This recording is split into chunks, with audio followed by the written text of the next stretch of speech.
morning, and then 20 minutes I haul you off.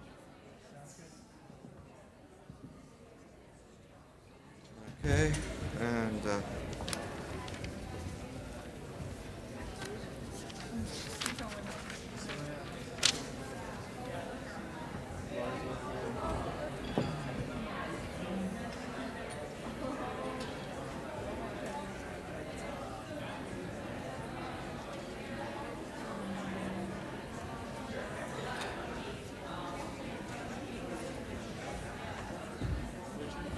just going to make a couple of announcements too at the beginning, if that's okay. So what I'd like to do is have Thomas and Gina talk about the social media, what people have been twittering about until today, and then something on CME credits. Just reminding people about filling out the online forms. okay. And about the PGS meeting. Okay, people decide that they will have the PGS meeting starting at 6. Yeah. So, and where's the Northern Spy Room? I don't know where it is. I'm assuming it's down that way, but yeah, I'm afraid I don't know. Okay. So, but we'll do it at, tell people to sort of grab some hors d'oeuvres. We'll then have our annual meeting, and then people can come back for the music. Okay, so this time I think we're going to try to get to things a bit more on time, because some people have some evening plans and flights to catch and things like that. So if people can start to take their seats, that would be good. I also will need Gina and Thomas up here in a second. So I'm going to wait for a couple of people to come from outside.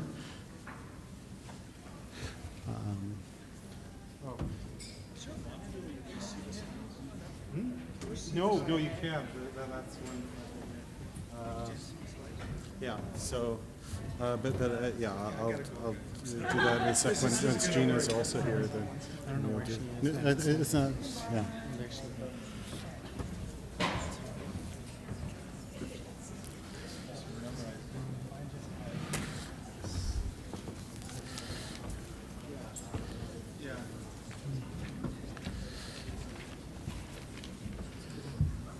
Okay.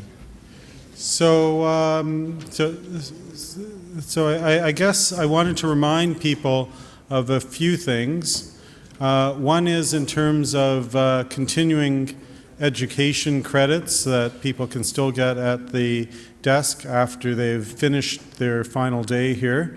We want to make sure that everybody is filling out their evaluations, and I think that we have a bit of a shortage of paper evaluations right now, but we were hoping that people would be doing this online. So off of the website, I showed how to do that this morning. So please do fill in your online evaluations of the sessions and then also of the conference as a whole. We have a couple of meetings this evening. Well, one major meeting, a Physicians for Global Survival meeting. That's in your program, and they have told me that everybody is welcome. They especially welcome students and residents and non-medical students too, and any other health professional. So it's open to everybody. We have Jenny and Joey and Chris Brown singing tonight. So Joey just came now, and so that should be a really nice time for all of us. Finally, I wanted to mention about social media.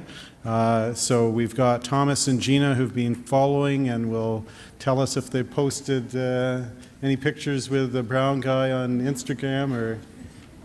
Go ahead. Sure.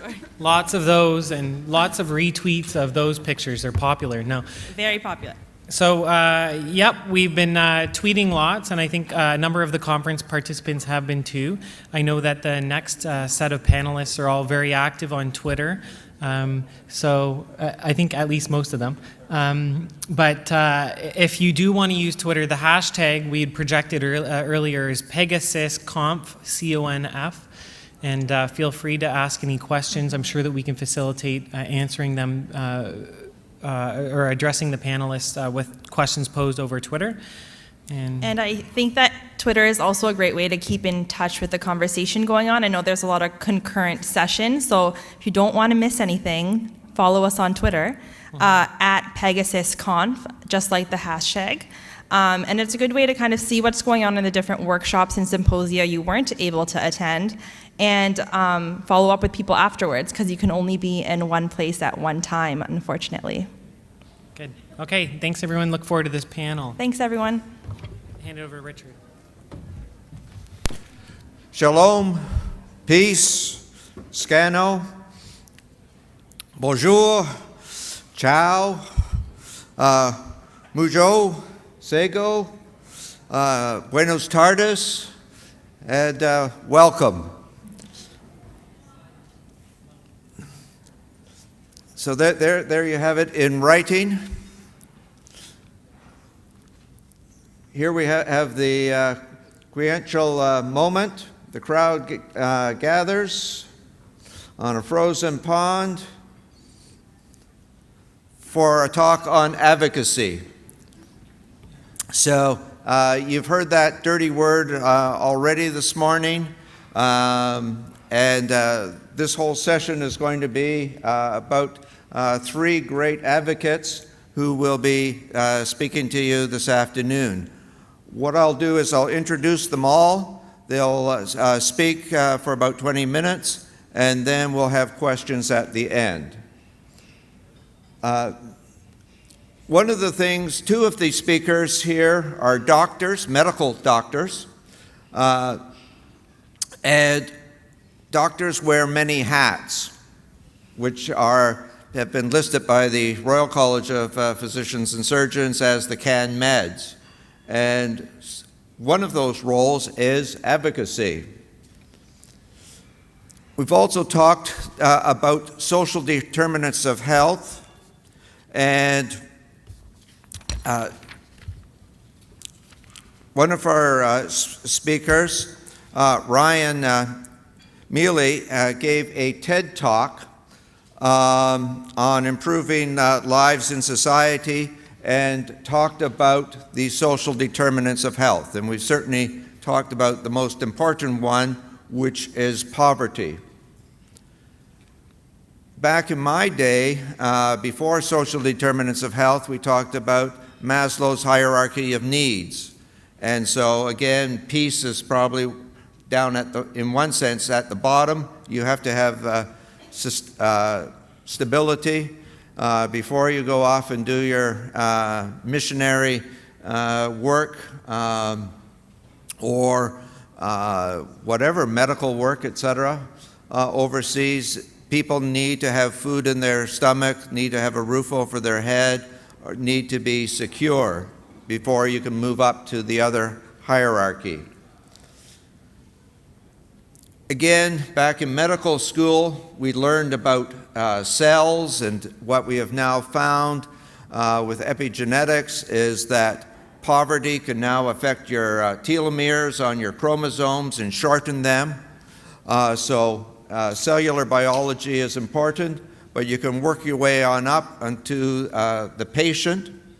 And then about 50 years ago, family medicine came into being, and we enlarged that to talk about the patient in the context of the family. And now we're talking about ecosystem health to encompass all of the environment, the community, and society in general.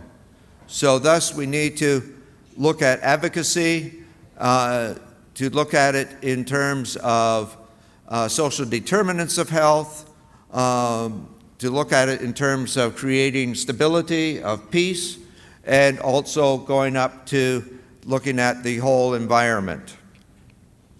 So we have three people. We've got, as I said, two are doctors. Meb is going to talk about refugees over there who are coming over here.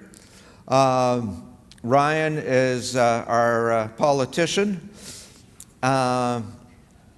from Saskatchewan, and Erica is a friend also from Saskatchewan. And I think you prefer to be called a student, but all three are really activists. So there's all of Meb's qualifications, and the quote at the bottom is not his, but something that he feels is important, and you can comment about that further. Ryan, as I said, gave a TED Talk. He's run as a politician and is now will also be speaking about thinking upstream. And basically, this is the idea of you see a stream coming down, and down comes someone who's almost drowning, and in runs Ryan and rescues him. And then he no sooner gets that person on shore when another person comes on downstream, and Ryan jumps in and rescues that person. And then he wonders, where are all these people coming from? Hence, going upstream to find out the problem. Again, it's sort of the old adage, it's hard to remember that your purpose is to drain the swamp when you're up to your waist in alligators. And then Erica is our student, and she's going to speak on Idle No More. So with that, I'll call on Meb to start things off.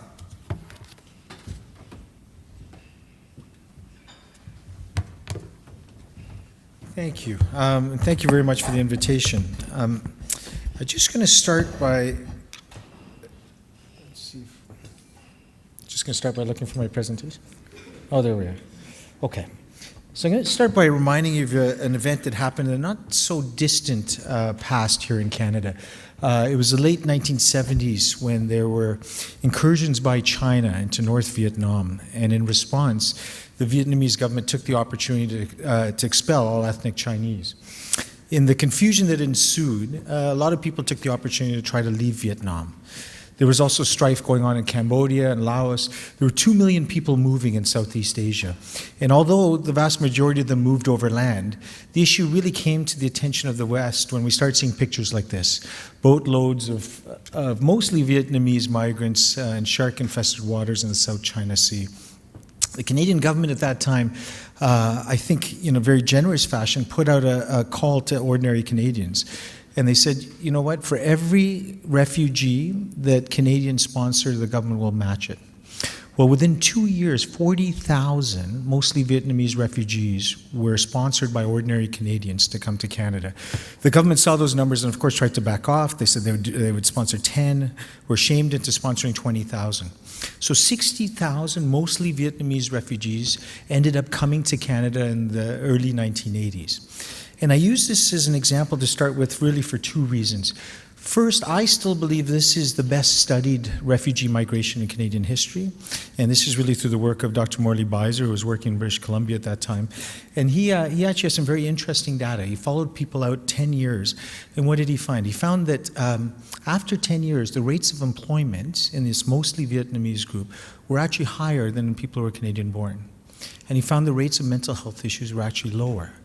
And I think this isn't inconsistent with what many of us are seeing out there, is that people need help when they arrive, but if you give them long enough, they actually do very well here. The second reason I bring this up is because it was about 3 years ago when this tin can floated across the ocean carrying Sri Lankan migrants and landed off the coast of British Columbia, and how times have changed, because 40 years later, we didn't talk about a compassionate response to this group. Matter of fact, we put them all in detention, and apparently there were discussions about actually turning this boat away in international waters. Times have changed. I want to start by just reviewing for you. I mean, my talk is about refugee health, and as was mentioned in the workshop we did a little bit earlier, there's a lot of misconceptions about what it means to be a refugee. So really, being a refugee means that you adhere to a very formal definition. It's a legal definition that's mandated in a document that was developed in 1951 by the United Nations High Commission for Refugees. And inherent in that definition are really three things. One, you have to be fleeing persecution. That persecution has to be based on one of five things. So it has to be based on race, religion, nationality, membership of a particular social group or political opinion. And you have to be outside your country of origin. And the reason I put this out there is often there's labeling of people who are here who fail their refugee claim as being bogus refugees, or sort of the portrayal of people trying to cheat the system. I've been privileged enough to see thousands of people arrive in Canada over the last 10 years through the refugee stream. And although many of them are not accepted as refugees, it doesn't necessarily mean they're not fleeing something. So if your children are hungry, if your town has been ravaged by hurricane or earthquake, it might not make you a refugee, but I think it's a bit misleading to suggest that these people aren't fleeing something that many of us would find horrendous. When we look at what's happening in terms of refugee numbers across the world, I just want to share these stats with you. This is from 2013, numbers just released. And overall, we've seen a 28% increase in asylum seekers across the world in 2012, that is. And as you go down the list, it's hard for me to see this, but in Europe, there's a 33% increase. We see it in Nordic countries. Even in individual countries, you'll see in Australia, the numbers were up 50%, Japan, 27%. Korea and Japan, there's not a lot of refugee claimants that go there, but the numbers are up. And the Americans saw a 25% increase. France, a 10% increase. Canada, we saw a 50% decrease in refugee claimants last year. I mean, incredibly startling, and certainly goes against the grain of what we're seeing in other parts of the world. Now, just to show this to you in a different format, these are the top 10 refugee claimant receiving countries. And you can see Germany, United States, France, Sweden, Turkey, the UK, Italy, Australia, Switzerland, the numbers went down. The green bar is 2012 and the blue bar is 2013. Almost all of these countries are seeing an increase in claimants. When we look at what's happening in Canada, not only are we seeing less claimants, and I mean it's dropping like a stone, we are seeing the lowest numbers we've seen since numbers have been kept in 1989. So we almost always have had over 20,000 claimants coming to Canada. You can see last year we were just under 10,000. Not only are we seeing less people, but the acceptance rate is at an all-time low. So if you take a look here, you can see in the last 4 or 5 years we've been well under 40%, which again puts us at historical lows. Some people will argue that, sure, we're not seeing as many refugee claimants, but we're taking more resettled refugees, people Canada chooses to come. And unfortunately, that is not the case. When we look at these numbers, and this represents people that Canada has identified being people in need of protection, they're either sponsored by the federal government or by private groups, much as the Vietnamese were 40 years ago. You'll see the numbers are also at historical lows. Okay, so what has been the government's response? For many of us, we lament these changes. The new Minister of Citizenship and Immigration Canada, when these numbers came out earlier this year, actually said we've achieved great results in making the refugee system work for refugees and for tax-paying Canadians. In a similar article, he talks about the overall reduction in asylum claimants has already resulted in greater than anticipated savings to Canadian taxpayers of more than $600 million. Not able to describe how they get to that number despite the number of requests. And I guess, by that hypothesis, if you extrapolate to having 0 refugee claimants, the savings would be even higher. So why the decrease? We know that the number of people seeking protection are an all-time high. Why not Canada? Well, I think in my mind there's a few reasons for that. First, there's been a change to refugee protection laws here. We know that the Minister of Citizenship and Immigration Canada now has the opportunity to designate groups as being put into a particular category where they can be put in detention for up to a year with just one review. We know that certain people who are designated as coming from specific countries are now put into a different tier in terms of refugee processing. We know there's been changes to refugee health insurance, and we'll talk about that a bit further. I would argue there's generally been a change in the tone and culture that we have towards accepting refugees. Canada is no longer seen as a place that's welcoming to people fleeing protection. And we see this in the banter of government ministers. The consistent and repetitive notion that people are here cheating the system, are taking advantage of our healthcare and social service system. And I think that message has gotten out there, that if you have the opportunity, Canada is no longer the place you're going to be going to. Okay, I want to spend some time talking about health insurance for refugees. So, just to give you a bit of a background, the federal government has had a system in place since 1957 of providing health insurance coverage to refugees and refugee claimants coming to Canada. I don't want to get into the details because it's incredibly complex, but just to say For most of us that are clinicians, it was fairly straightforward. People would get access to physicians' diagnostics and laboratory tests, very much like we get through our provincial health plans, OHIP here in Ontario. And they would get access to medications, prosthetics, emergency dental and vision care, just like people would get on social assistance. Historically, refugees and refugee claimants were getting exactly the same care that low-income Canadians were getting. All right? And that's the way it stood until April of 2012. And at that point, the federal government announced dramatic cuts to the interim federal health program. All refugees were supposed to lose access to federal coverage for medications, emergency dental, optometry service, assisted device, and prosthetics. Now, on the Friday before the long weekend when the cuts were to go into effect, very quietly, the minister had an interview on CBC in the late afternoon suggesting that one particular group of refugees, government-assisted refugees, were never intended to be on that the list of cuts, and the website changed that evening. Unfortunately, they were actually mailed documents that told them they were going to lose health insurance. There was one very well-documented case of a child who had epilepsy, whose parents couldn't afford the seizure medications. They were under the impression that they were no longer going to have coverage for it. They stopped the medication. The child ended up in hospital with seizures. Some refugees have lost coverage for essentially all health insurance, including emergency care. So, what should be the response? I'll tell you, when the cuts were first announced, I still remember it was a Wednesday afternoon, and I thought, there's a few of us across the country or across the province who are going to be dealing with this in a big way, and some of our colleagues across the country. The next day I got a phone call. I'd sent out an email on that Wednesday afternoon. I got a phone call from Dr. Philip Berger. Some of you might know him. He's a physician at St. Michael's Hospital in Toronto. And I think he wouldn't mind me saying he's been an advocate or kicking up a fuss for many years about many different issues. I didn't know Philip very well at that time, but he called me and he said, Meb, I've got an idea. I said, what's that? And he said, well, it worked in the 1970s. I said, okay, good. I said, well, what is it, Philip? He said, well, here's what we're going to do. We're going to go occupy a federal government building. I said, right, who is this? And the more we thought about it, the more we realized the government had made that announcement. There really had been no reaction to it. It's a small group of folks out there. If we could put this issue into the public domain, we were very confident that Canadians would find this objectionable. All right? So this is what happened. Can you run that video for us?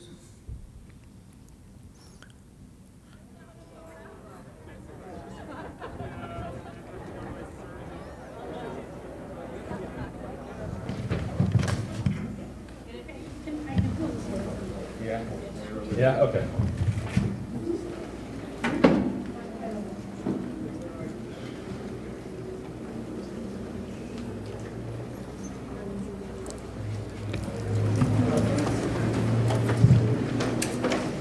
Thank you.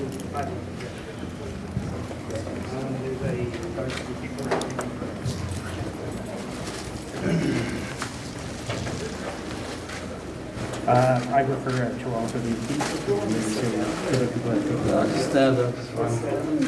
Well, it seems fairly extraordinary to me that on behalf of the minister, you would not arrange a meeting not only with his constituents, but with physicians, many of whom are from different disciplines across the city, to discuss serious concerns. There's a proposition by the government right now that's going to deny many refugees coming here, some from camps directly, medications like insulin for diabetes.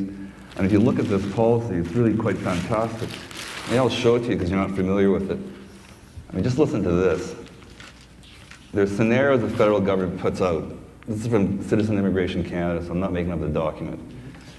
And then for refugee claimants from countries not designated as refugee producing or rejected refugee claimants, there's sections here called medical emergency. Listen to this, doctors. Medical emergency dash heart attack. Then it says coverage provided based on client status. For heart attack, none. None for a heart attack. How can that be in Canada in an official document? The federal government puts out a document that says for people having heart attacks, it's not going to provide medical coverage for them, or insulin for diabetics. If you can't come today, we'd appreciate a meeting. Maybe you could phone in. We can deliver our message to him, and then the meeting would be over. But you're not even going to permit a meeting to happen. So it's a bit frustrating for us.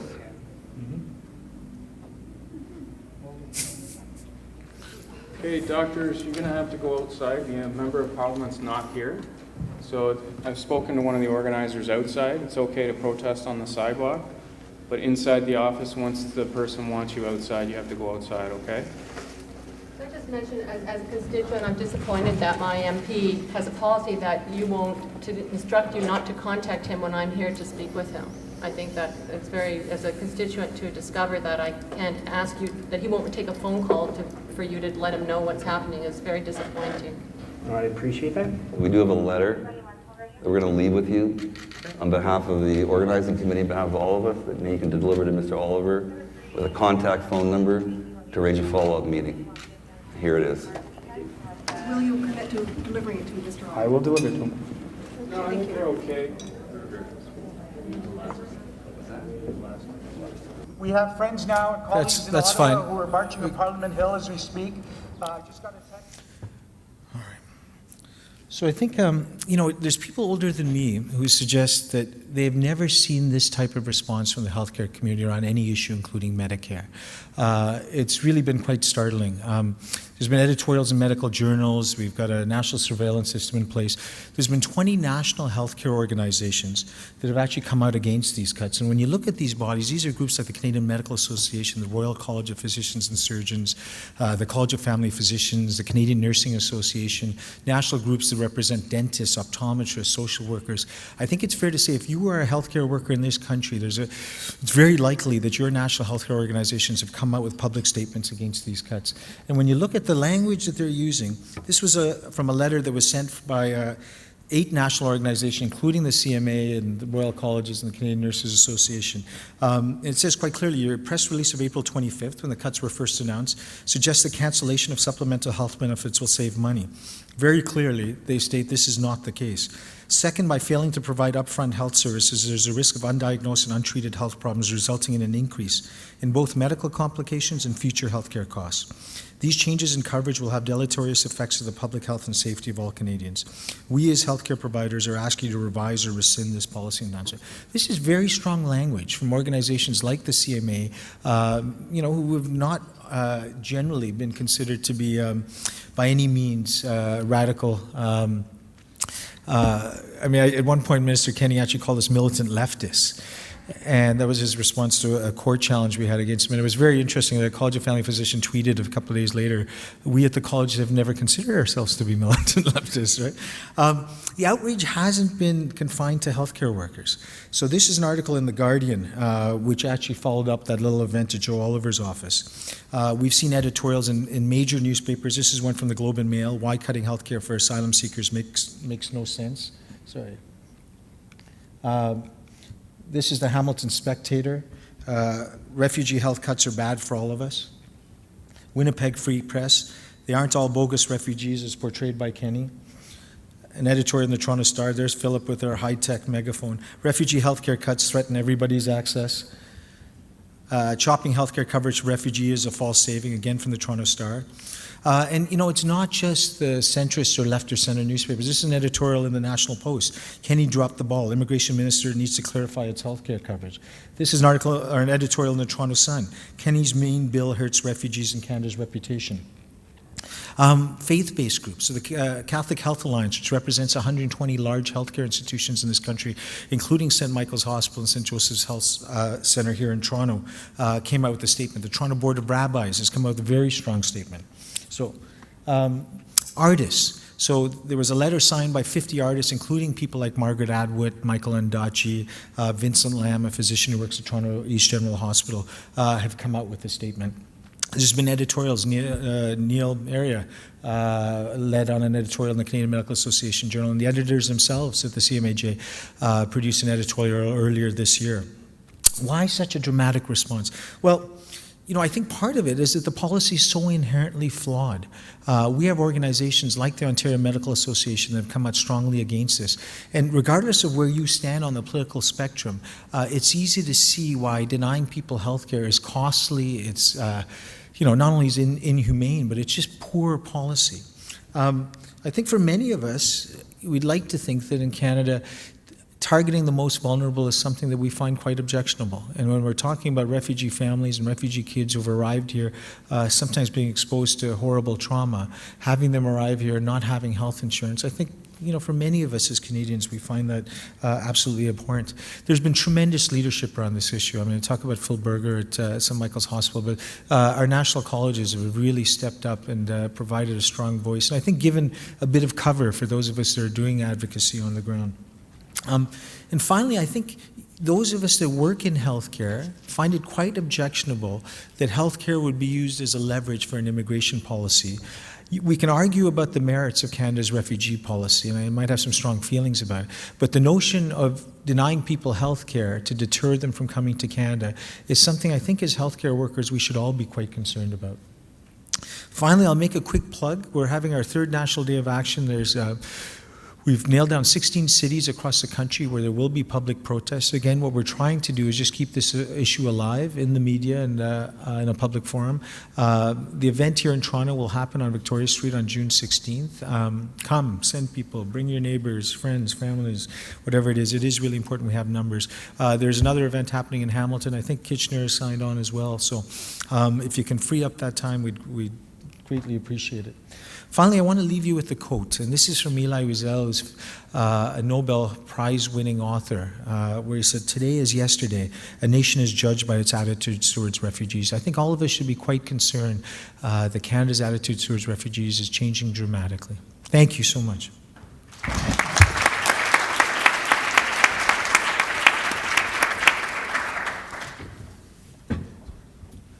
Thank you very much, Meb. I think you've just seen advocacy being demonstrated. So thank you very much. Our next speaker is Ryan Meili, and he's just written this book, A Healthy Society, and at 6 o'clock outside, he will be autographing it. Thank you very much. Thank you very much, Richard, and thank you, everyone. It's such an honor to be on stage with these two. These are two people that I admire very much, I think as individuals, but also as the movements that they represent. Meb, I'm from Saskatchewan, so our version of doctors taking to the streets was 50 years ago to fight against Medicare. So it's been such an amazing thing to see doctors taking to the streets fighting for care for everyone. That's pretty moving. And Erica, interestingly enough, has a connection to that movement as well. We first met not long after I got a very unpleasant letter in the mail from my MP. Her name's Kelly Block. And she sent out an appeal saying, or a letter to all of her constituents saying that refugees used to get all kinds of great health care, not anymore. And this seemed to be something that she was happy about. They were proud of this.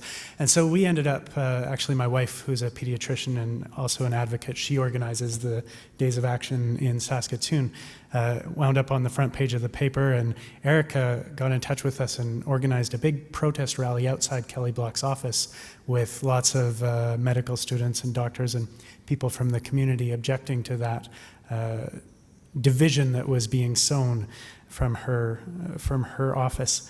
And it was only 2 or 3 weeks later that we found ourselves on the streets together again, marching in one of the very first Idle No More rallies right in my neighborhood, in the core neighborhoods of Saskatoon. And just to see the way that that movement has brought together tens of thousands of people, Indigenous and non, to fight for Indigenous rights, and the ongoing work that is coming out of Idle No More, it's deeply inspiring. I want to talk a little bit just to who's this guy up on stage. So I want to spend a little bit of time around the campfire and get to know you, tell you a little bit about myself. I am a farm boy from southern Saskatchewan, not far from Moose Jaw is where I grew up. And somewhere along the lines, I got bit by a social justice bug and decided that I would go into medicine. It took the College of Medicine a little longer to convince than it took me. And along the way, I got to have some great experiences working in countries in the developing world, particularly in South America. And those experiences greatly informed my eventual practice and also the types of things that I looked for in my learning during medical training. Today I'm a family doctor in an inner city clinic, West Side Clinic in Saskatoon. I also work half my time as the chair or head of the Division of Social Accountability for our Faculty of Medicine.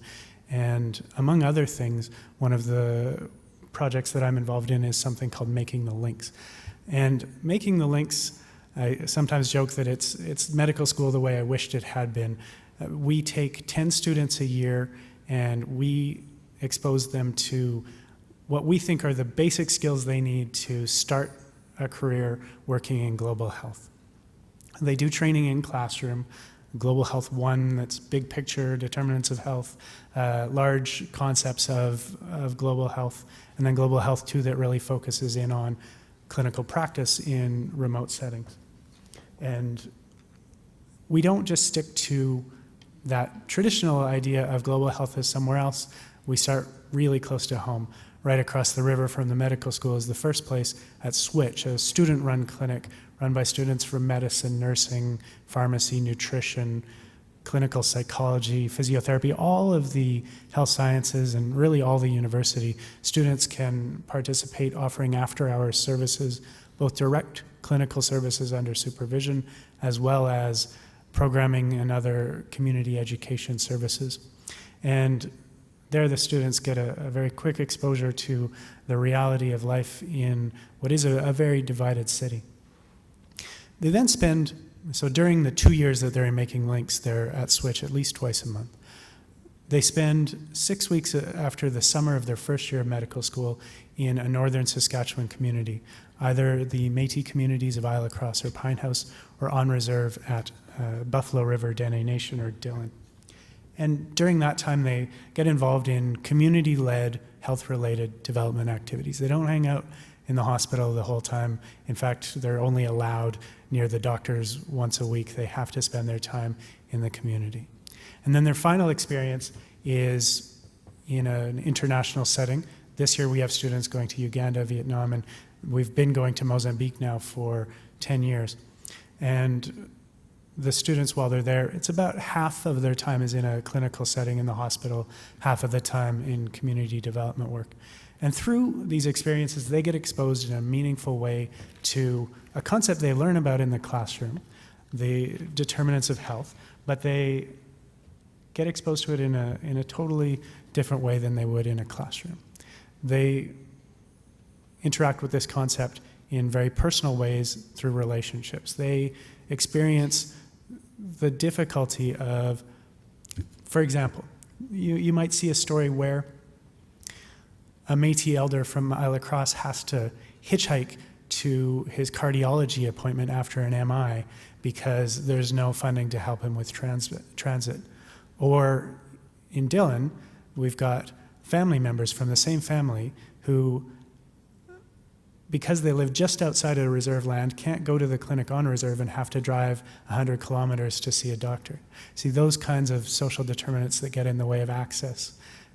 They'll see a similar thing happening in the inner city where even though somebody might live 2 blocks away from the hospital, we have a young woman recently who needed to go to hospital to be admitted for IV antibiotics for a chronic ulcer, but had no one to take care of her kids. So even though the hospital's right there, it was an impossible decision for her to make.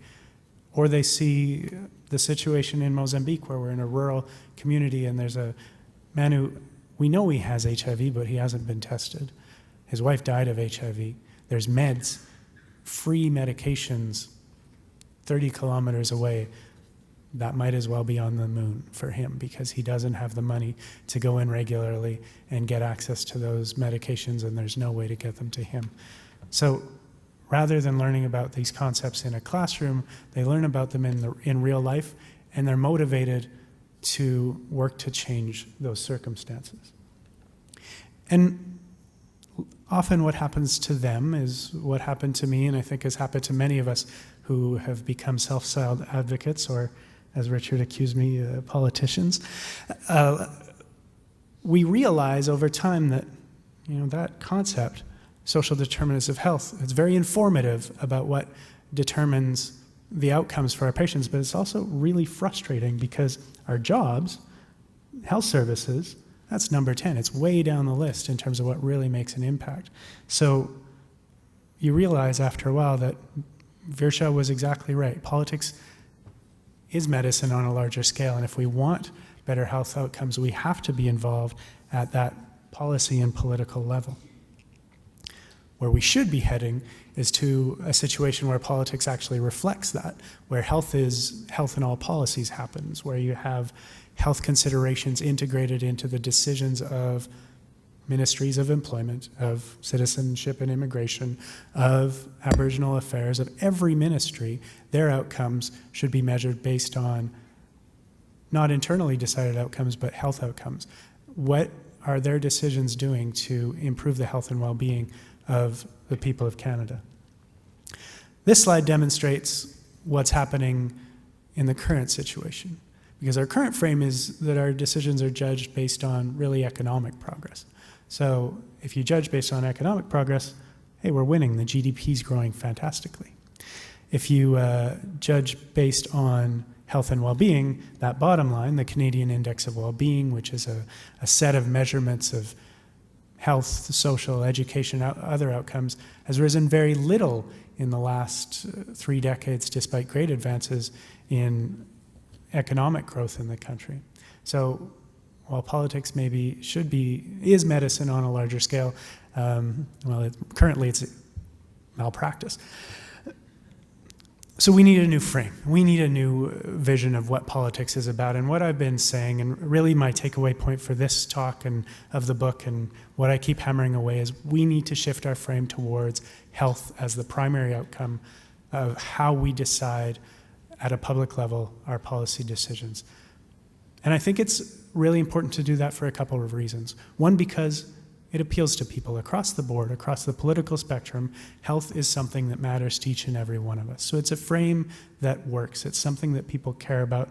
Our language is full of references: healthy debate, healthy economy, healthy relationships, healthy appetite. And we'll toast to each other's health. And that's reflected in polling. Always at or near the top of the list of issues of concern for people is health care. And we know that health care is what you do when people aren't healthy anymore, but it's a good surrogate for how important that is in people's lives.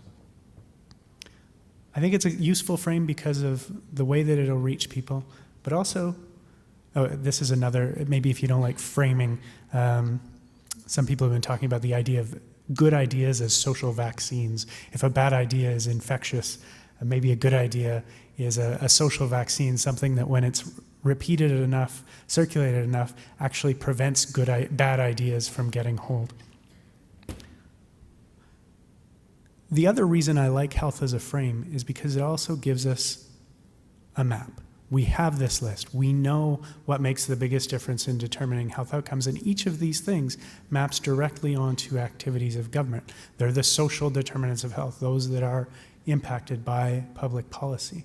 So we have both a roadmap of where to go, but also a way to tell if we got there. Health is something we measure in great detail: morbidity, mortality, specific illnesses, to the point now where we can determine what, with sophisticated modeling, what the impact of a policy will be right down to the level of an individual. So we have a way to come back and really make that shift that we've been trying to make in the health professions towards evidence-based practice, make that same shift in policy and politics towards evidence-based policy. So I think one of the things that this makes us able to think about now is that concept of the social determinants of health, with which often physicians respond to as kind of frustrating because, well, what do they do about it? Now we see that it actually does provide us a framework for action. It's also been a bit of a frustrating concept for many because while it's been widely known for decades, the Whitehall studies of the 70s, and really you can go back to the Greek medical philosophers and hear them talk about the social determinants of health in different words for that age.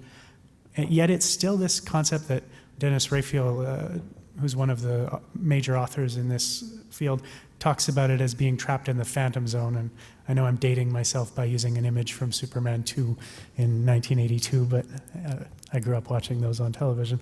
The phantom zone was where the bad guys wound up in a prison in another dimension, and you couldn't hear them. You knew they were there, but there was no connection to the rest of the world. And determinants of health, that concept has been thought to exist in a similar phantom zone where we know about it, we talk about it, but it doesn't actually influence action. And I think that's changing. And one of the things that gives me hope is the way that physicians are talking about it more and more in practical ways. This is a really interesting ebook out of the States called Upstream Doctors.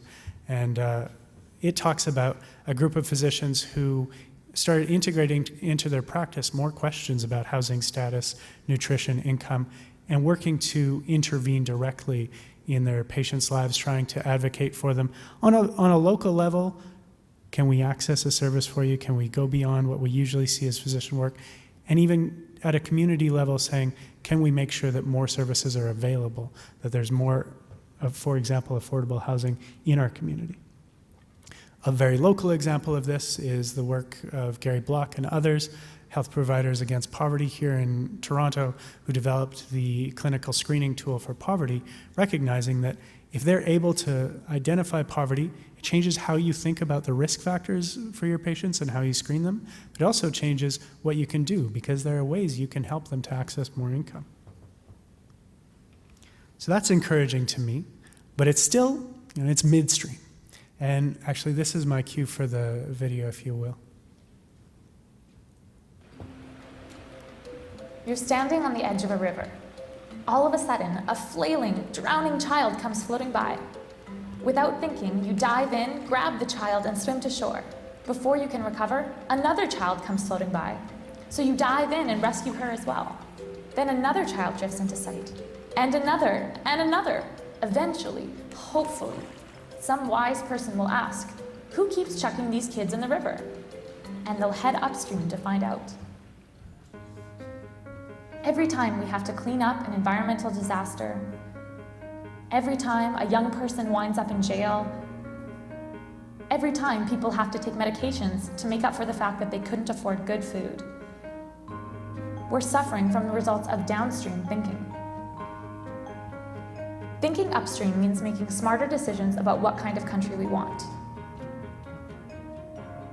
What better goal could Canada have than creating the conditions for all people to enjoy true health and experience physical, mental, and social well-being? It's the best way to measure our success, and upstream thinking is the way we get there. Help us make the mainstream look upstream. Visit us at thinkupstream.net to find out more.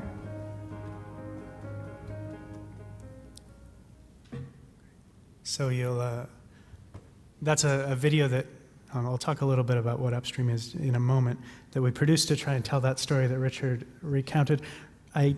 Before we had that video, I would often have to talk about that story. And so what you see in front of you, the placeholder slide, is actually my son, who's now 2.5 when he was 1, being the baby in the river. Just so you know, if you look closely, you can see a shadow under the water, which is his dad holding him up. We didn't just chuck him in.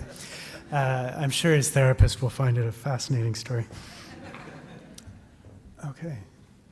Where did I go?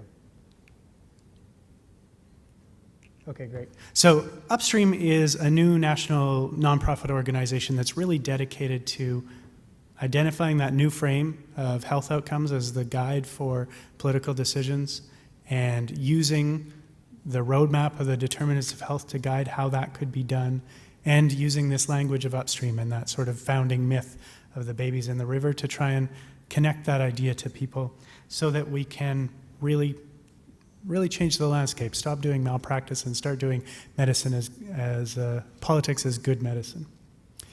If you look just up in the top right-hand corner there, the logo also sort of describes the 3 major elements of how we do that work. One is a think tank where we bring together experts, both advocates and academics, in different areas of the determinants of health to say what the problems are we're facing and what the most likely positive policy decisions would be. Then we work with different writers and artists in our story shop to put feelings on those facts, to connect the head to the heart so you actually have some motivation to follow through with that evidence that's guiding the decisions. And then lastly, we're building over time a strong community of individuals and organizations that are thinking along these lines, using this language, so that when there are new campaigns, like Cuts to Refugee Health, people are able to be quickly and nimbly motivated to be involved, but also consistently over time, repointing us, correcting us back in that direction of making political decisions for the best in health. One example of doing this very recently is the Poverty Costs campaign in Saskatchewan, where we went for the evidence. We discovered that only Saskatchewan and BC didn't have poverty reduction strategies, and that the poverty in Saskatchewan was costing us nearly $4 billion a year to our economy. Then we launched a campaign called Poverty Costs, in which we shared those numbers, but also shared real first voice stories of people living in poverty, and directed all of that towards a very specific action and a very specific request of the provincial government that they implement a poverty reduction strategy, and got thousands of letters from citizens across Saskatchewan asking for the same thing. I don't get to tell the end of this story yet. I'm very excited to tell the end of it, but I don't know yet. We had a fantastic response from the media and the public, and a positive response from the government. So I'm hoping next time I give this presentation, I'll say that we won. But that's just mostly an example of how we operate and the kind of work that upstream informed thinking could achieve. But the last thing that I want to talk about is just, why am I doing this? I'm a frontline physician. Shouldn't I be seeing patients and not banging this upstream drum over and over? I think that many of us recognize that medicine is a very rewarding work. It's a very rewarding position to be able to help people in vulnerable times and times when they're ill, and in good times as well. But it's also very frustrating to write a prescription, order some tests, give some advice, and send people back out into the situation that made them ill in the first place, or just know that you're going to see person after person with the same problem. If we're going to have better health outcomes, we need social change.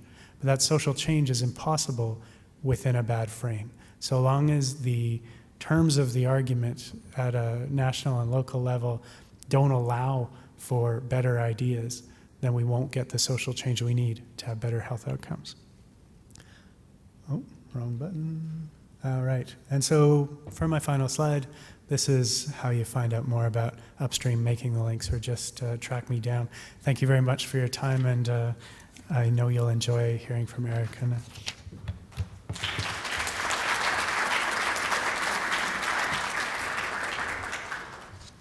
Thank you very much, Ryan, for vaccinating us with some great ideas. One of the things about being a doctor is that we are at the top of the public opinion poll, but as a politician, you're down at the bottom. So there are problems with advocacy, but it is still very much worthwhile, and it's something that we should be doing. Over lunch, I was watching the gifts from the elders, and the gentleman beside me was from the Congo and was saying that, this is the same way it is over in the Congo. And sometimes we think about third world countries over there as having their problems, and we forget that we have our own third world people here, our Aboriginal people, who have been taken over by us. They've been put off on reservations, reserves in North America. They have been put into residential schools. They have been subjugated to sexual abuse. As a result, they have the highest suicide rate. And so they really have been exploited and abused in our country. So it is with a great honor that we now call on Erica Lee, who has been advocating for her people in so many ways through the organization Vital No More. Erica.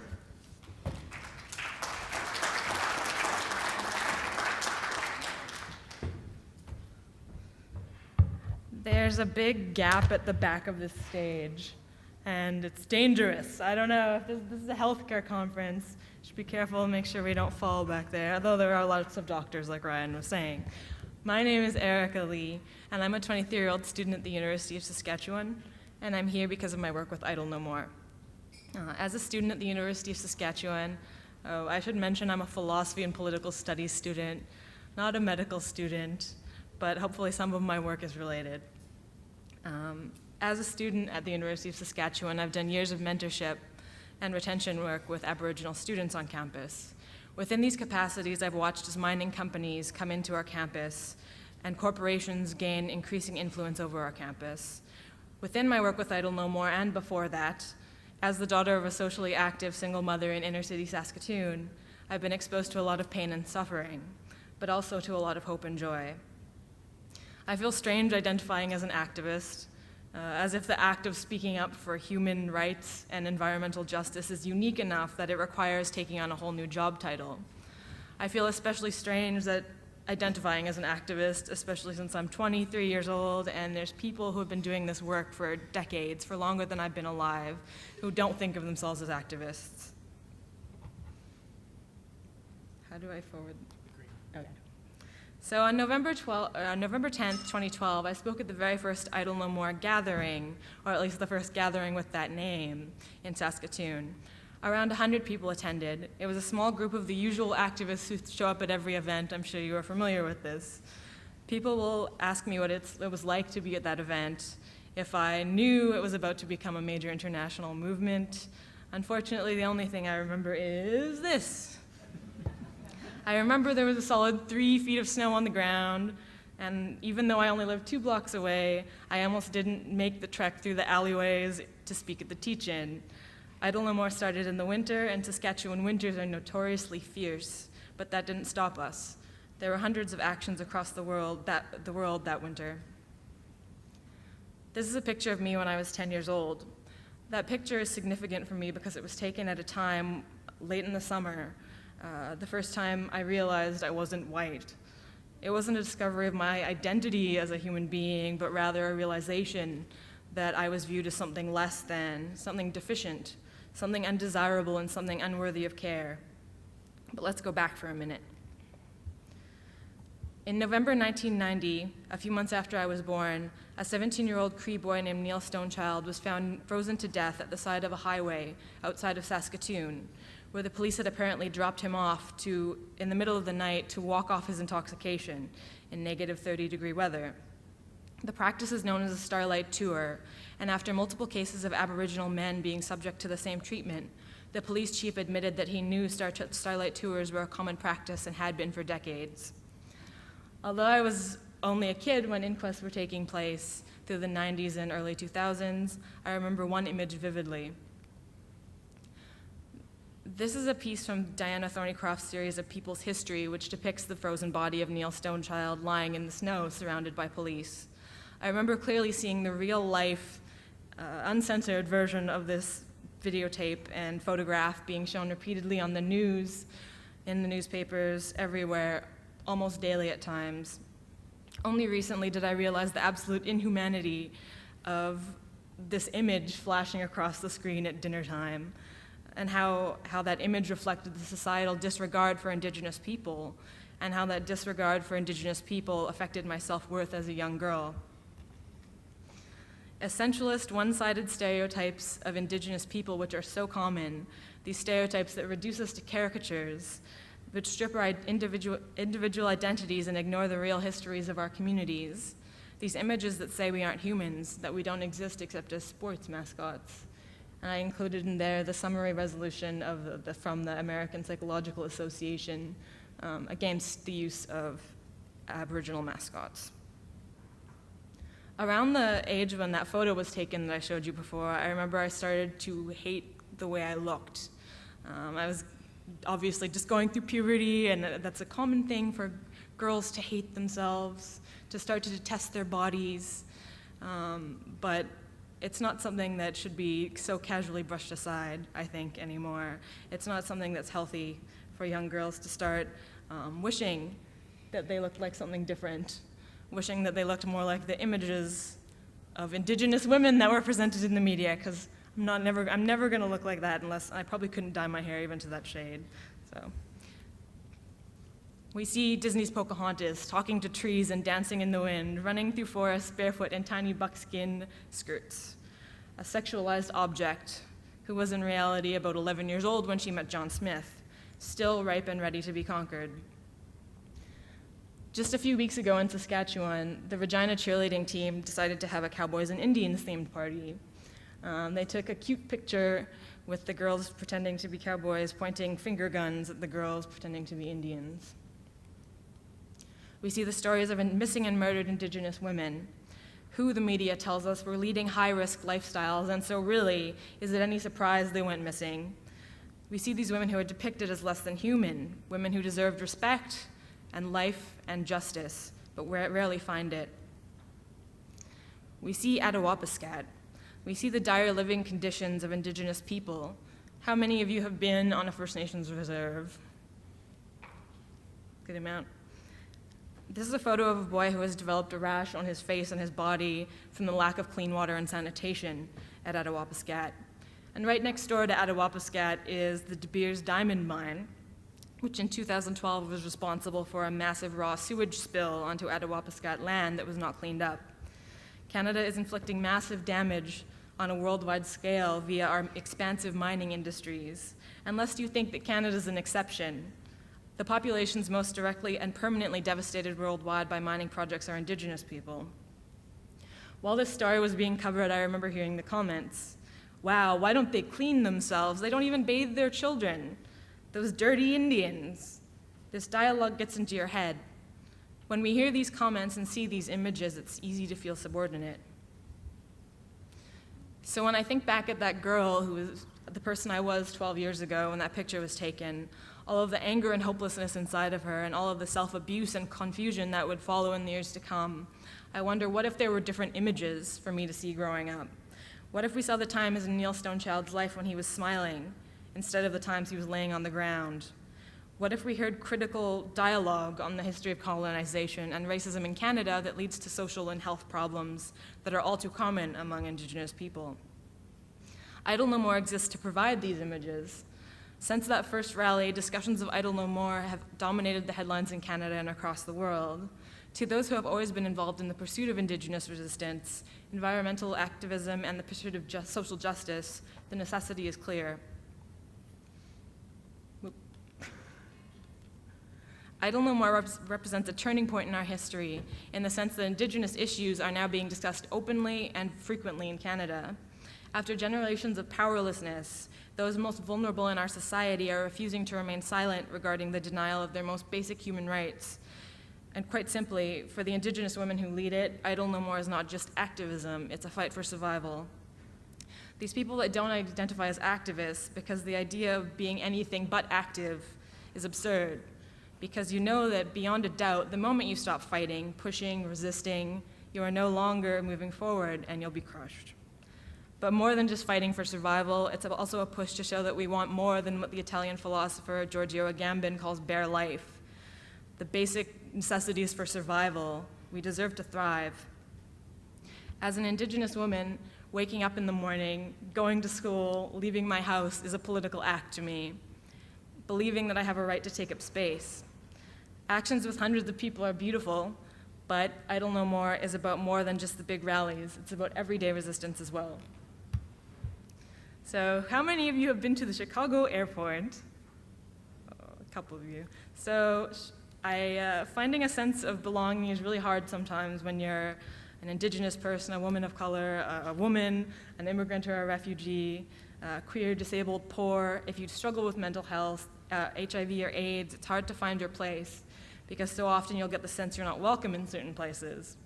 So stepping off the plane and coming into this airport, I forgot that Chicago is the home of the Blackhawks, depicting a stereotypical cartoon Native American warrior. So what is this silly little sign that probably got taken down like 30 seconds after I posted it up? It says "People Not Mascots," in case you can't see. What does it have to do with Idle No More? It's about reclaiming spaces, about reminding people that Indigenous people are still here. We're more than cartoons, more than characters in John Wayne movies. Another important part about Idle No More for me was discussions of feminism, discussions of reproductive justice for Indigenous women, discussions of sexual health for Indigenous women and all Indigenous people. This is an Indigenous feminisms project that we did, and we had influential people from all across the world take pictures with signs saying, "I'm an Indigenous feminist," or "I support Indigenous feminism." It helps to crush the idea that all Indigenous women are passive, receiving, not feminist, that feminism is not a traditional value, because to me it is. This is a picture from the Native Youth Sexual Health Network, an organization that Idle No More works with quite frequently, that supports interesting projects like making cute little cases for condoms and taking these to northern communities. It seems like such a small effort, but it really is addressing a massive problem. These are some children from Thunderchild First Nation, which is my father's reserve, during a flash mob round dance in Saskatoon. Even though I'm only 23, I've done a lot of activism. I've been to a lot of rallies. One of the different things about Idle No More is that at our gatherings there are children. There are babies and there are elders. This inclusion is crucial. I remember posting this picture and getting critics who would say, "They're too young, they don't understand what's going on, you're using them." Putting that sign in their hands is meaningless. I mentioned before how the negative images of Indigenous people I saw growing up affected me in bad ways. But thanks to my amazing mother, who is white but raised me on her own and made sure to give me access to my culture and take me to protests, I was one of those kids dragged along to meetings and rallies. I didn't understand the complexities of the issues at the time, but I understood that my body being in a space was a political statement. And my mom instilled from me from a very young age that the idea that if things are bad, you don't just accept it. You work to change it, and that's what these children will always know. This is Tennille Bear. She wore this hoodie that says "Got Land" on the back, "Thank an Indian," when she went to school. And she was told to take it off because it was offensive.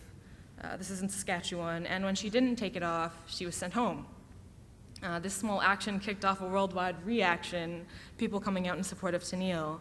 For simply wearing a shirt, she was attacked online. So if you go to idlenomore.ca/got_land right now, you can download your own stencil and make your own shirt. I've spent the past year listening to stories of people from across the world, and the more I hear, the less I feel the need to say, because it's not only that the voices of marginalized people are absent or silent, it's that they've always been there and they've been silenced. So now more than anything, we need to learn to listen to those who are living the realities of gendered, racialized, and colonial violence. One of the most definitive images of Idle No More from my own personal experience is a photo we had sent in from Nazareth in Palestine. I remember this image well because I was exhausted from trying to balance schoolwork and everything else, and then someone posted it on the Idle No More page. The theme of this panel is marginalized populations, local to global, and I think this photo exemplifies that idea. Unity among those most vulnerable, not by ignoring difficult issues, but by working together to recognize that none of us are free while others are oppressed. It's crucial for immigrants, refugees, and Indigenous people to recognize that our oppressions are inextricably linked.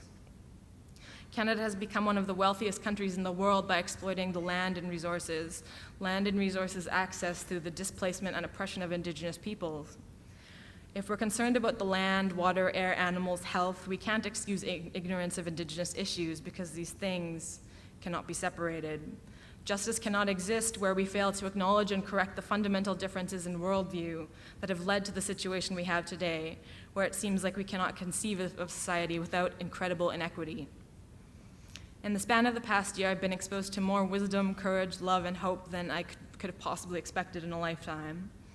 As someone who's been given the honor of carrying these stories with me, I hope today, now that I've shared a small bit of my experiences with you, you'll realize the urgency of the situation that is existing now at the doorsteps of everyday Canadians, and the situation has existed in the living rooms of Indigenous people and other vulnerable populations for decades. Thank you very much.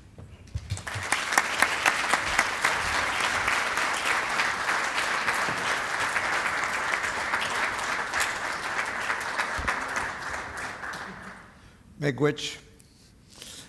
Thank you very much, Erica. You've just had, again, Erica calls herself a student, but I think that we are all students here. In medicine, we talk in the old days of continuing medical education. It's now, I think, the politically correct term is continuing professional development. So we are all students of lifelong learning, and certainly you have taught us a lot today, Erica. I'd like to now open it up for further discussion. Please ask questions, come to the mic, and please address our great panel.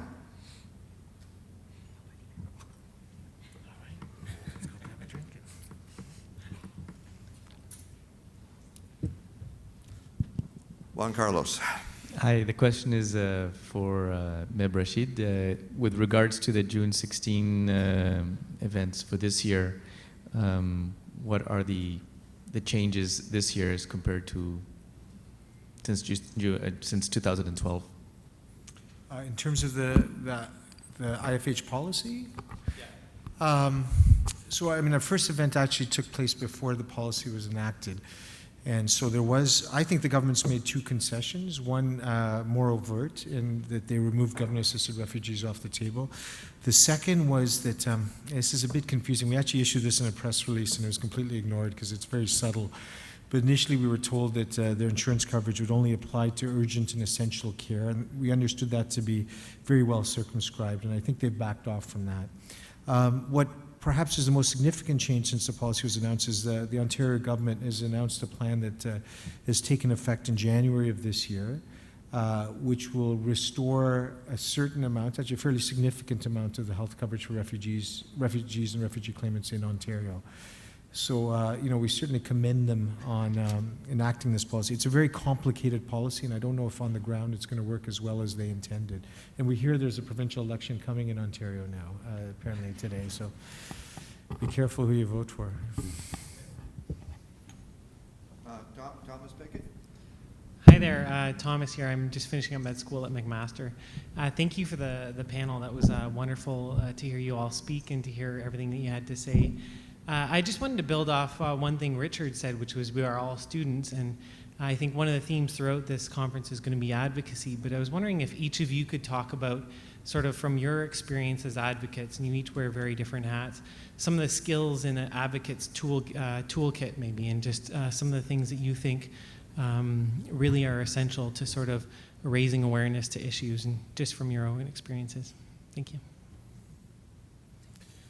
You know, I mean, what Erica said really resonated with me because I struggle with that term advocacy. I don't like to be called an advocate in some ways, and part of that is strategic because I think, you know, as a physician, we do have a tremendous amount of power, and I think as soon as you're cast as an advocate, some of that power is relinquished. I went to school at the University of Toronto, which actually faces Queen's Park, and I remember going to a number of rallies before medical school.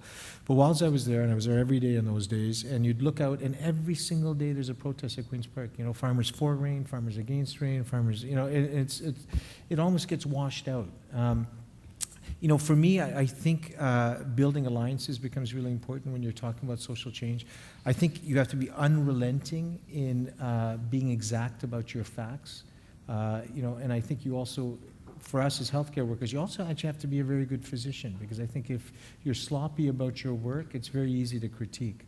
But again, I think I share what Erica said. I mean, to me, you know, if you are seeing patients on a daily basis and you keep running into those same walls, it's hard not to take a step back and say, you know, if I'm writing prescriptions people can't fill, I mean, we're all wasting our time and wasting taxpayers' money, and you know, you have to then take that next step and try to figure out how to deal with that. So I don't think that's, you know, I don't think that's a profession, or I just think that's an inevitable extension of our work.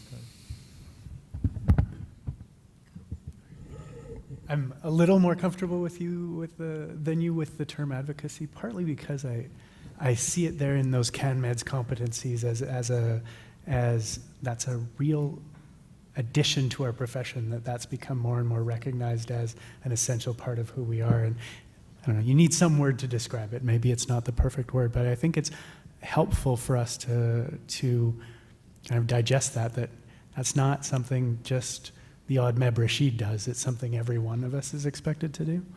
In terms of things that I think are helpful, one is being grounded in reality, in a community, in connection with people. I think it would be very hard for me to do the types of bigger picture work that I do if I didn't also spend time in a clinic with real patients who I know their names and their families and understand what they're going through in a relationship way that then you can speak with. You can use that voice that we have, and I think that's the other thing. You're just finishing medical school, you're off to residency, you already have a great deal of influence and power in society because of the letters behind your name. But when you use that in a way that's grounded to the reality of the communities you serve, you use that in a way that honors those issues. It's very easy to use it solely for your own advantage, but I believe that maintaining that connection is key.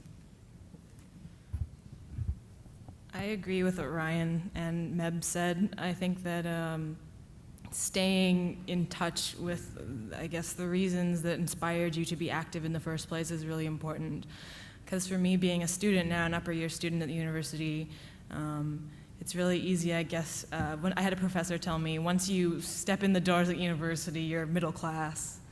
So maybe that's not so much true anymore, but I still need to force myself to make sure that I'm doing work in my community, that I'm not speaking for someone unfairly, that I'm not, because I think that we should use our voices since they have power, we can use them. And it's important that it's important to take responsibility for that, to the people that you're speaking for. And with regard to doctors, I think it's that video that Meb showed, I was just so excited and happy because, you see those kind of videos with Native people protesting and the cops coming in and don't think anything of it. It's oh, there's a bunch of guys in lab coats and people are going to arrest them. So it's it's something different and it's something really powerful. So I think all doctors should be activists.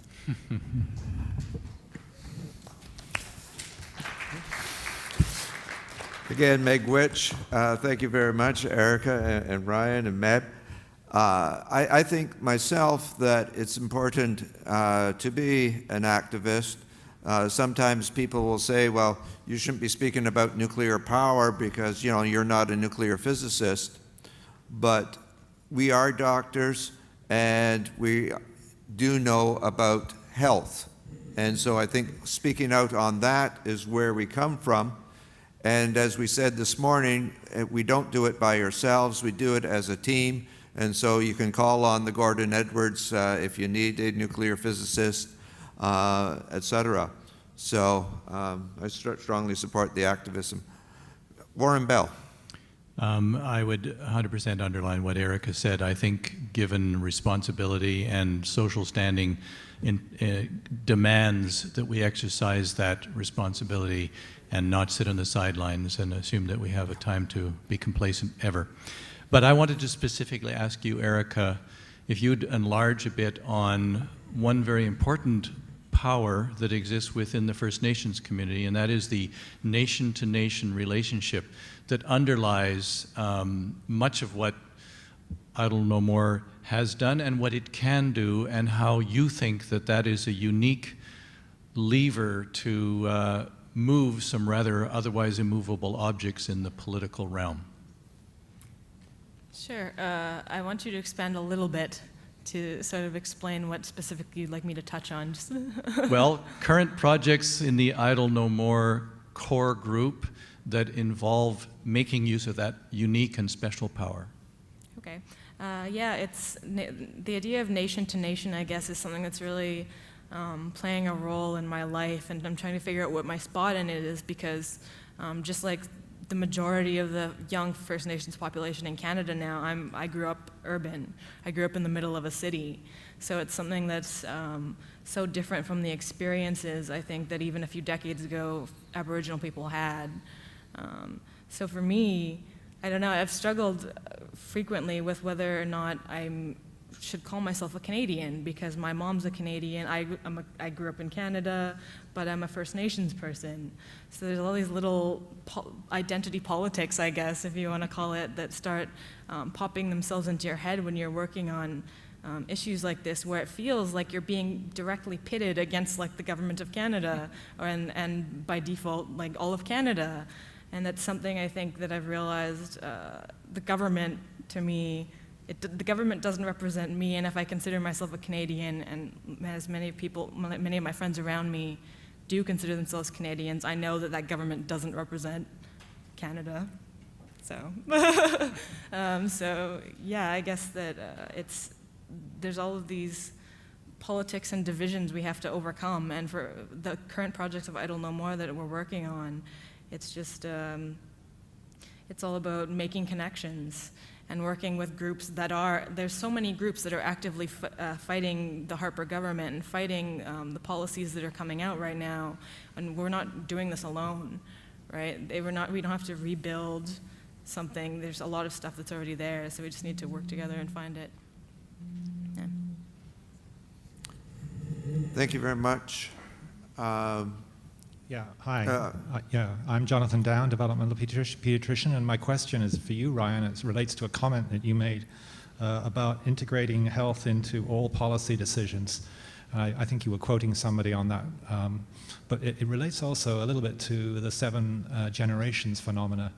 How do we have difficulty enough integrating health-based decisions into current frames of reference in terms of 4 years of tenure? How do we look forward 7 generations, particularly recognizing the epigenetic phenomena of transgenerational effects? So I'd like to hear all 3 of your comments on how do we integrate that element into the future, because I think it's a fairly important step, a transformational step, actually.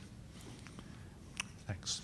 There was I think he's left now. Dr. Shankardas was here earlier today, a Canadian researcher who was looking into how health in all policies is being integrated into different jurisdictions around the world, and it takes a different color in each place. Quebec is probably the area of Canada that's done the best. It's a model that looks a little bit different in each place.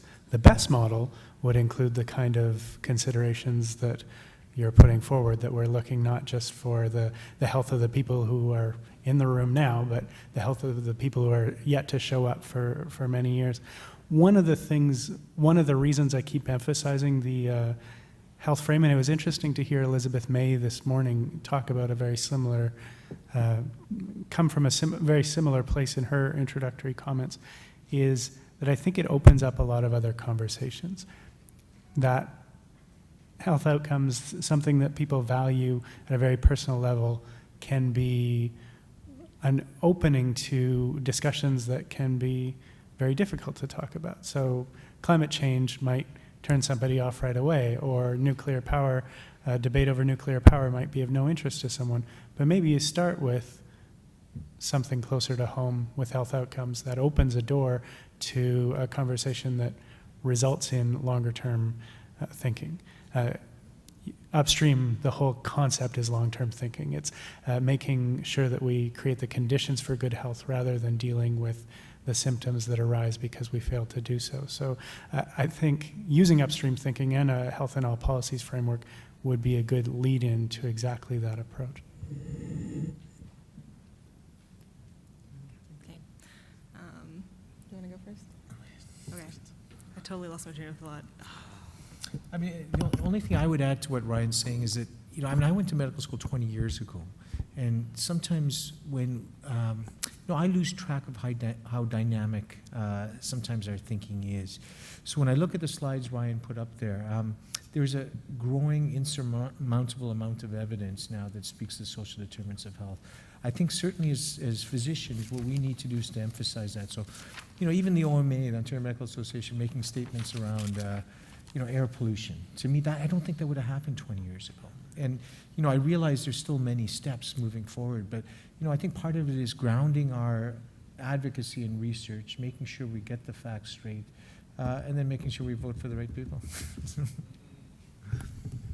I guess my comment to that would be that I agree it's important to look at the bigger structural problems that we're facing right now and the structures that our small actions feed into. And I think that's part of being a doctor, is that you're on the front lines consistently dealing with these little things that are quite often products of bigger systematic problems, especially within Indigenous populations and vulnerable populations. So I guess, as Meb said earlier, taking a step back and recognizing the systematic problems you're dealing with is essential. Thank you. Dr. Ben Chan? This is a question for Erica. Thanks very much for your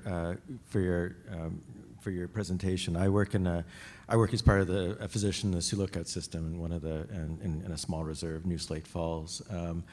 I don't think there's anybody in the room that disagrees or in fact doesn't support what you're trying to accomplish and what the Idle No More movement wants to do. I think one of the challenges for people that are on the ground is that actually trying to make change, implementing things that seem really basic, is incredibly complex, and everybody that wants to be part of that change, find barriers that it would make your head spin in terms of actually trying to think about different solutions to these seemingly intractable problems. So, in one sense, advocacy is great, but advocacy is easy compared to management in implementation.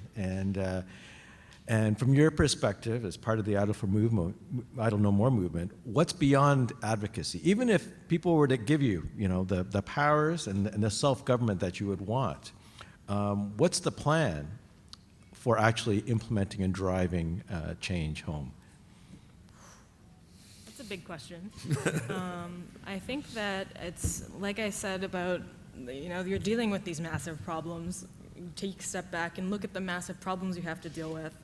Like, I've worked with a lot of teachers, and I know the challenges are very different, but I think it's sort of the same in the sense that you're on the ground floor trying to deal with countless millions of people, and all of these seemingly small problems that are connected to bigger problems, but you're not sure how to deal with the bigger problems. I was thinking about, as I mentioned in my piece, I've struggled with my mental health a lot, and it's something that's very common in First Nations communities, vulnerable populations. And for me, my doctor, who is actually an East Indian immigrant, I remember he's over years of being pushed around and people assuming, whatever, she's from a poor neighborhood, she's a Native girl, she's gonna have mental health problems. I had this one doctor finally who would take the time and sit down with me, and I remember him at one point telling me, would you be, if you had a heart problem, would you feel like you were dumb and weak for taking heart medication? I said, well, no. And he said, well, then you shouldn't feel dumb and weak for taking medication for your mental health, or looking after your mental health. So it's those little small interactions, even when you're dealing with massive problems, small interactions on a daily basis that can make a world of change for people. And I think doctors especially, and obviously you're totally stressed. You have very little time to see each patient if you're a GP or whatever. And so then that's where the advocacy work comes in, because if you're trying to micromanage and you're trying to deal with things on that individual level all the time, and meanwhile politicians are putting the policies on you that you can't work around, you're not going to be able to get very far. So that's why activism is so important for people, I think, for physicians especially. Yeah. Anyone else? Thank you.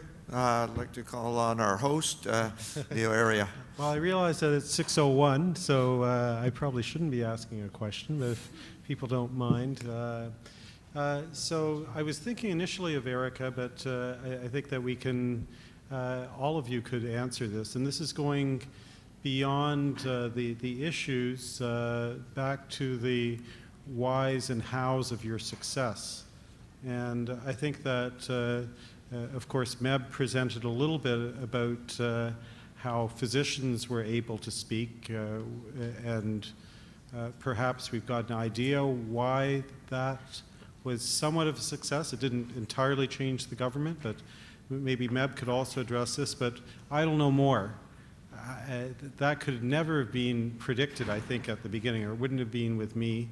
So I want to know why you think that was successful, but also because of you with your social media role, and Meb also connected with people. Ryan, in terms of engaging politically, also has that. I think all of you would be able to give some of us who have various issues that we work on just what you think are the whys and hows that made your issues achieve world attention.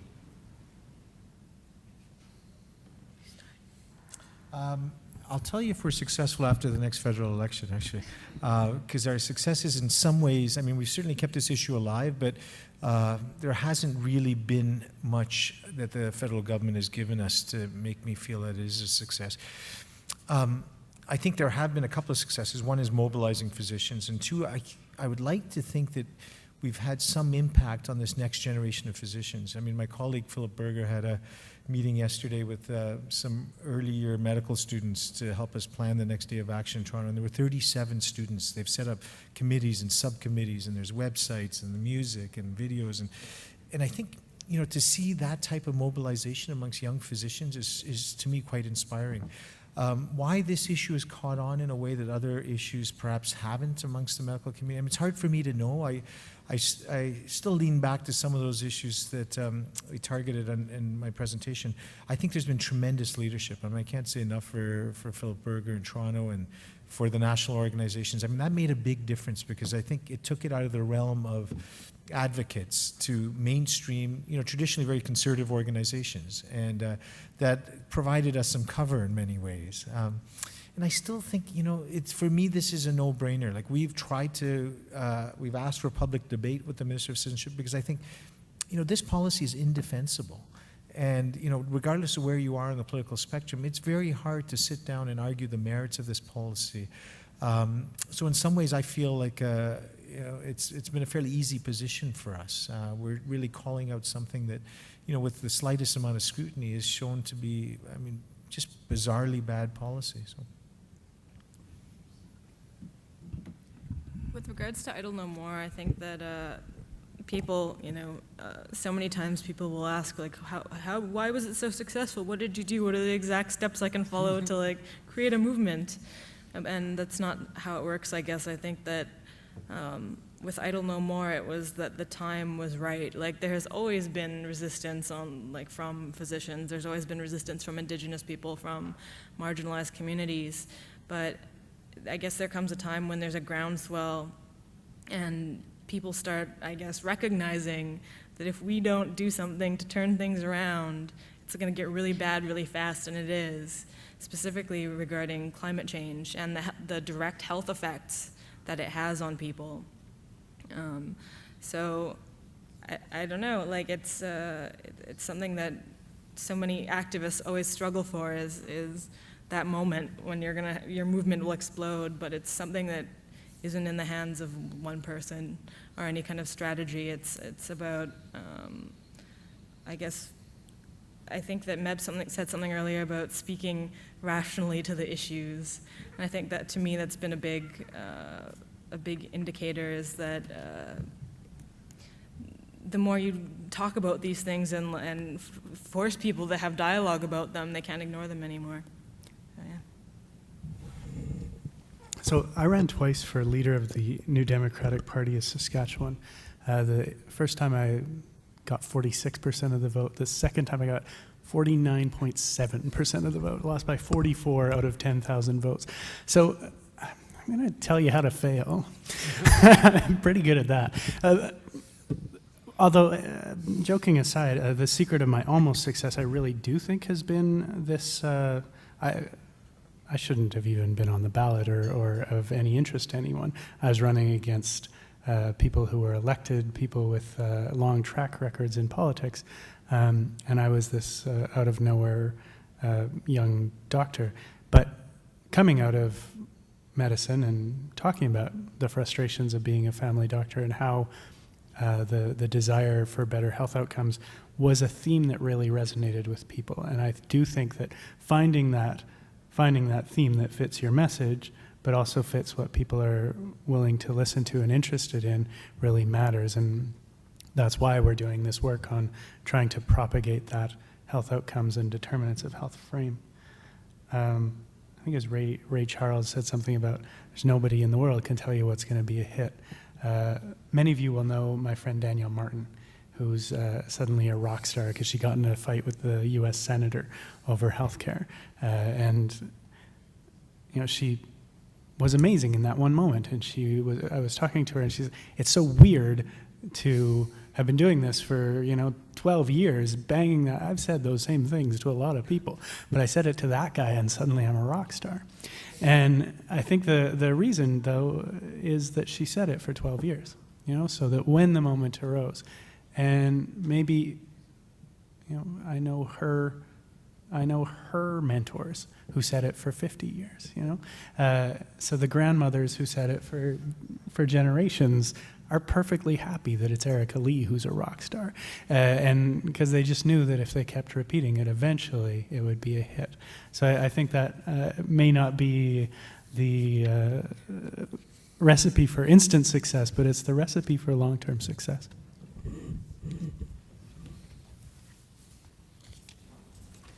Thank you all very, very much. Maybe we can have a big round of applause for our panelists.